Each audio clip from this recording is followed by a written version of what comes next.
Bismillahirrahmanirrahim. Assalamualaikum warahmatullahi wabarakatuh.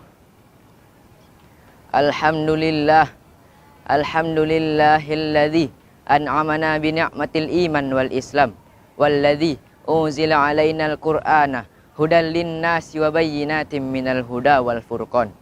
Asyhadu an la ilaha illallah wahdahu la syarikalah al-malikul haqqul mubin wa asyhadu anna Muhammadan abduhu wa rasuluh as-sadiqul wa'dil amin.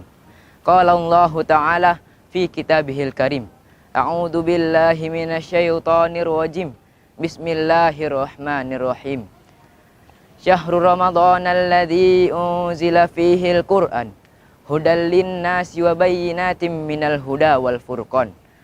Shadaqallahul azim wa sadaqa nabiyyu rasul karim. Wa nahnu ala dzalika minasyahidin wasyakirin walhamdulillahi rabbil alamin. Amma ba'd.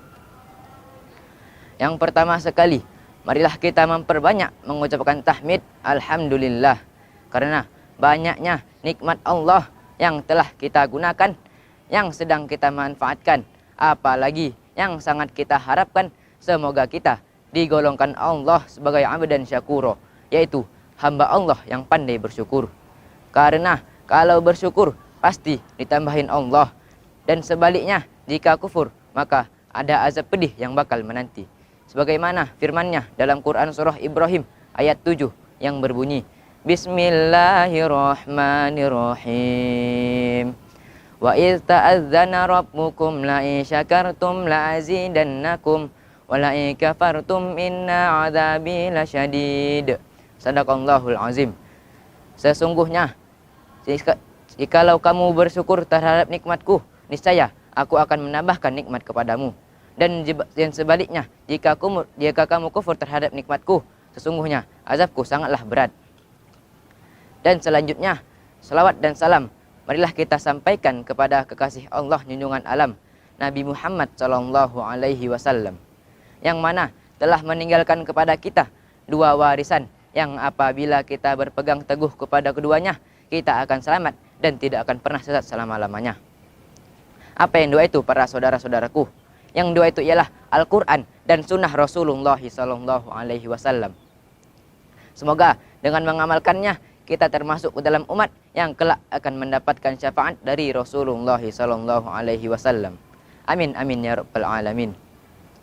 Saudaraku sekalian yang semuanya kita dirahmati Allah, bagi kita umat Islam diturunkannya Al-Quran sebagai petunjuk atau hidayah, sebagai furqan atau pembeda antara yang hak dengan yang batil, sebagai mau'izah atau pengajaran tentang kebaikan, sebagai syifa atau penyembuh bagi segala penyakit lahir dan batin, sekaligus sebagai rahmat bagi alam semesta. Dan Allah telah menjamin bagi siapa saja yang hidupnya sesuai dengan petunjuk Al-Quran, maka hidupnya berada dalam keberuntungan. Lalu, apa yang harus dilakukan setiap muslim terhadap Al-Quran? Inilah yang akan saya sampaikan pada kesempatan kali ini. Saudaraku sekalian dan semuanya kita dirahmati Allah, ada 5 kewajiban kita terhadap Al-Quran, para saudara. Yang pertama ialah mengimaninya. Setiap muslim harus meyakini akan kebenaran Al-Quran sebagai wahyu dari Allah Subhanahu wa Ta'ala.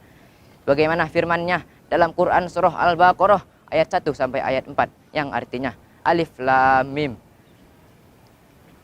Kitab Quranmu tidak ada keraguan padanya, bagi petunjuk bagi mereka yang bertakwa, yaitu mereka yang beriman kepada yang gaib, melaksanakan sholat, dan mereka yang menginfakkan sebagian harta mereka yang kami berikan kepada mereka, dan mereka yang beriman kepada Al-Quran dan yang diturunkan kepada Muhammad dan kitab-kitab yang diturunkan sebelum engkau, dan mereka yang meyakini akan adanya akhirat.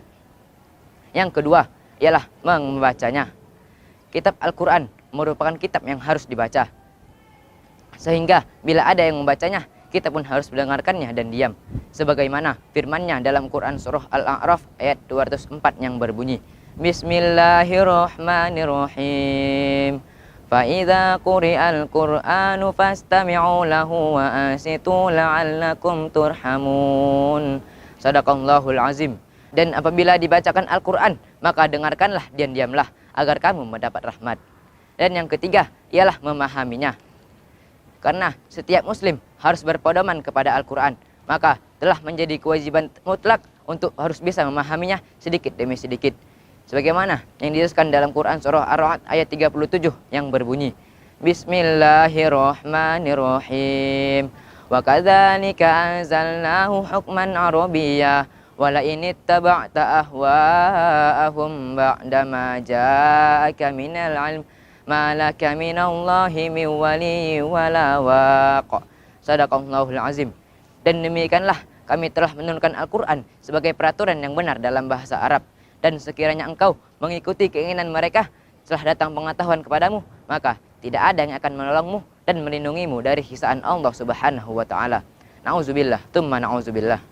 Dan yang keempat ialah mengamalkannya. Bukti utama dari iman ialah amal soleh. Oleh karena itu, orang yang telah menyatakan beriman kepada Al-Quran harus membuktikannya dengan mengikuti ketentuan Al-Quran. Sebagaimana firman-Nya dalam Quran surah Al-An'am ayat 153 yang berbunyi, A'udzu billahi minasyaitonir rajim. Bismillahirrahmanirrahim. Wa anna hadza sirati mustaqiman fattabi'uh wa la tattabi'us subula fatafarraqa bikum an sabilihi. Dzalikum wassakum bihi la'allakum tattaqun. Shadaqallahul azim. Dan telah kami turunkan, dan sungguh inilah jalanku yang lurus, maka ikutilah. Dan jangan kamu mengikuti jalan-jalan yang lain yang akan mencerai-beraikan kamu dari jalannya. Dan demikianlah dia memerintahkan kepadamu agar kamu bertakwa. Dan yang terakhir para saudara ialah mendakwahkannya. Bila kita sudah mengakui bahwa Al-Quran merupakan kitab yang sempurna, kita di samping kita mengamalkannya, kita pun harus mendakwahkannya dalam kehidupan sehari-hari. Sebagaimana dijelaskan dalam Quran surah Al-Imran ayat 104 yang berbunyi, A'udzu billahi minasyaitonir rajim. Bismillahirrahmanirrahim.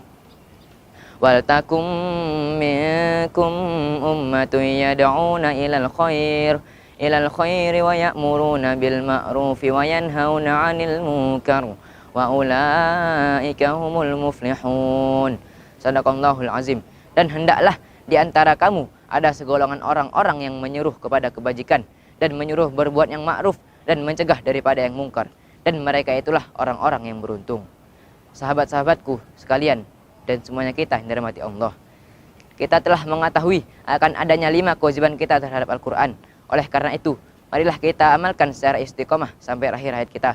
Semoga kita digolongkan Allah sebagai hambanya yang mencintai Al-Quran. Dan saya tutup dengan pantun. Bila ada sumur di ladang, boleh kita menumpang mandi. Bila ada umur yang panjang, boleh kita berjumpa lagi. Kakek-kakek membaca Quran pakai kacamata. Bapak ibu yang ingin menantunya mendakwah dan hafiz Quran, inilah dia di depan mata.